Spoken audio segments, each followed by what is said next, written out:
Pernah tak anda bayangkan hidup dalam satu dunia di mana semuanya dikawal? Maksud saya, setiap pemikiran anda disekat, penerokaan sains dilarang sama sekali dan kemajuan manusia macam terhenti terus beratus-ratus tahun. Bunyi macam dalam filem distopia kan? Tapi itulah realiti Eropah semasa zaman gelap. Walau bagaimanapun, daripada zaman yang suram itu tercetus satu letupan intelektual yang betul-betul mengubah sejarah kita sampai hari ini.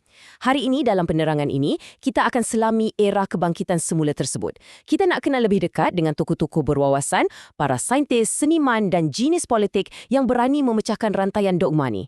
Inilah kisah tokoh-tokoh zaman Renaissance. Baiklah, jom kita lihat senarai topik perbincangan kita. Pertama, kita tengok fasa zaman gelap menuju cahaya. Kedua, apa itu Renaissance? Ketiga, kita kenali bapa pemikiran dan politik. Keempat, revolusi sains dan cakrawala. Dan kelima, seni dan manusia Renaissance. Bahagian pertama, zaman gelap menuju cahaya. Sebelum kita nak bincang fasa kehebatan Renaissance, kita kena faham dulu keadaan asal mereka. Eropah pada waktu itu terperangkap dalam satu era yang sangat mengekang dan gelap.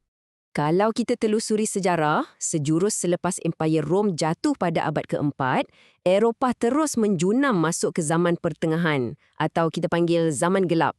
Fasa ni memang padat dengan peperangan berterusan dan malapetaka besar macam wabak Black Death. Kemajuan memang macam beku terus. Tapi, masuk saja abad ke-14 di bandar Florence, Itali, bermula satu percikan pencerahan. Dan menjelang abad ke-17, api kebangkitan Renaissance ni dah mula merebak dan menerangi seluruh Eropah Barat. Tapi anda mungkin tertanya-tanya, macam mana mereka boleh terperangkap lama sangat? Puncanya satu, dominasi mutlak institusi gereja. Pada waktu itu, gereja bukan sekadar tempat ibadat. Mereka kawal semuanya. Polisi kerajaan, ekonomi, pendidikan, malah gaya hidup masyarakat. Sampaikan raja-raja pun hilang kuasa. Dan yang paling menyekat sekali, semua penemuan sains diwajibkan supaya ikut dogma agama semata-mata.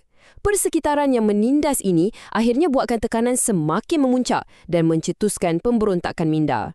Jadi, ini membawa kita ke bahagian kedua. Apa itu Renaissance sebenarnya? Masyarakat yang dah penat dan kecewa ni mula cari jalan keluar. Dan mereka mahu kebebasan untuk belajar. Renaissance ini berasal daripada perkataan Itali, Rinascimento, yang maksudnya ringkas saja, kelahiran semula.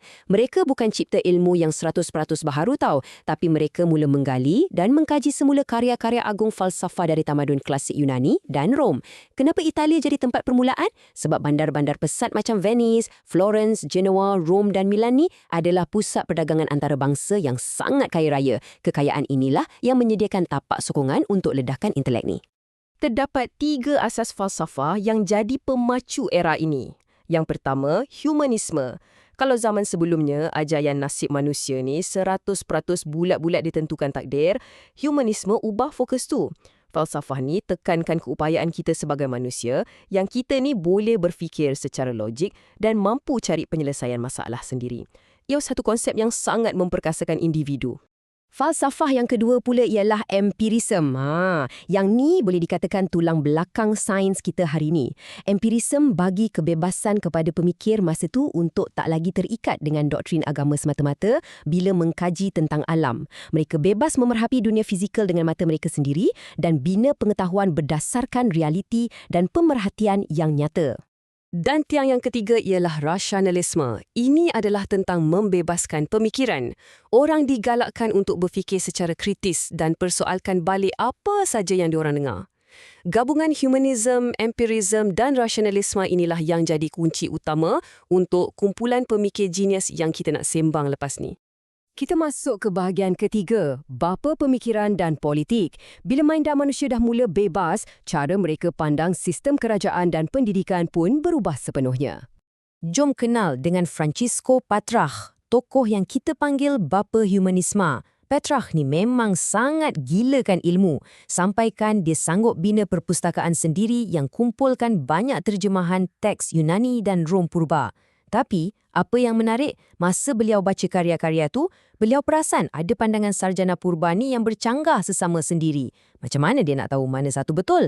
Jadi, Petrarch cipta kaedah baharu yang dipanggil sistem pemerhatian. Beliau tegaskan, kalau teori bercanggah, kita kena perhati dan kaji benda tu di depan mata. Simple, tapi pemikiran analytical macam ni sebenarnya sangat revolutionary masa tu. Sekarang, kita beralih kepada seorang yang mengubah lanskap politik, Niccolo Machiavelli dengan bukunya The Prince atau Sang Penguasa. Waktu gereja sibuk bercakap pasal kasih sayang dan moral, Machiavelli tampil dengan idea realisme politik yang dengar macam kasar tapi pragmatik. Seorang pemerintah mesti ditakuti dan bukannya disayangi. Beliau bertegas yang raja perlukan kuasa mutlak dan rakyat kena setia pada negara dulu sebelum gereja. Secara asasnya, dia pisahkan terus politik daripada nilai agama. Cuba anda fikir sejenak. Realisme politik Machiavelli ni memang kedengaran agak kejam, tapi adakah falsafah kepimpinan ini masih relevan hari ini? Adakah pemimpin di dunia moden sekarang secara senyap-senyap mengikut buku panduan dari zaman Renaissance ni? Soalan ini sentiasa jadi topik hangat bila kita sembang pasal kuasa pemerintahan. Seterusnya, bahagian keempat, Revolusi Sains dan Cakrawala. Renaissance bukan sahaja melahirkan ahli politik, tapi juga kumpulan saintis yang betul-betul mengubah kedudukan kita kat alam semesta ni. Di sinilah berlakunya pertembungan agung antara gereja dan sains. Institusi agama bermati-matian pertahankan pandangan geosentrisme, iaitu bumi ni kononnya pusat mutlak alam semesta. Semuanya berpusing mengelilingi kita. Tapi Nicolaus Copernicus yang kemudiannya disokong hebat oleh Galileo Galilei datang bawa data pemerhatian mereka. Mereka kemukakan heliocentrisme. Mereka buktikan yang matahari dan bukannya bumi yang merupakan pusat sistem suria kita. Ini betul-betul anjakan paradigma yang mengejutkan orang Eropah pada waktu itu. Tahun 1633 ni bukan sekadar nombor biasa. Ia adalah titik tragis dalam sejarah sains. Pada tahun inilah, Galileo, seorang genius bidang astronomi, fizik dan kejuruteraan, dijatuhkan hukuman tahanan dalam rumah. Salah dia apa? Cuma sebab dia pertahankan fakta sains heliocentrisme tu. Namun begitu, walaupun pergerakan fizikanya disekat, gagasan mindanya terus tersebar, merobohkan terus saki-baki pemikiran lama.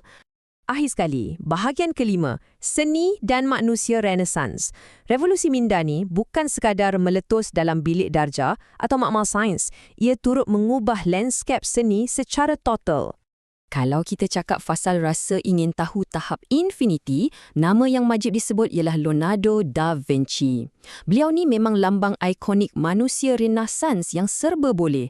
Nak kata pelukis? Ya. Arkitek? Boleh. Pencipta dan jurutera tentera pun dia sapu bersih. Malah, dia perintis anatomi yang sanggup buat pembedahan ke atas mayat manusia semata-mata nak faham struktur dalaman badan kita dengan tepat. Buku nota beliau penuh dengan lakaran yang sangat jauh mendahului zamannya. Dia siap lukis rekaan basikal, helikopter dan juga reka bentuk busur panah gergasi pakai roda. Ketelitian yang obsesif ni paling ketara kalau kita tengok karya agung beliau, Mona Lisa. Sebenarnya, asalnya lukisan ni hanyalah satu tempahan biasa dari seorang bangsawan, Francesco del Giocondo, yang suruh Da Vinci lukis potret isteri dia. Sebab itulah ia dipanggil La Gioconda. Tapi teknik yang Da Vinci letak dalam lukisan ni sangat luar biasa. Beliau guna perspektif satu titik untuk bagi impak kedalaman.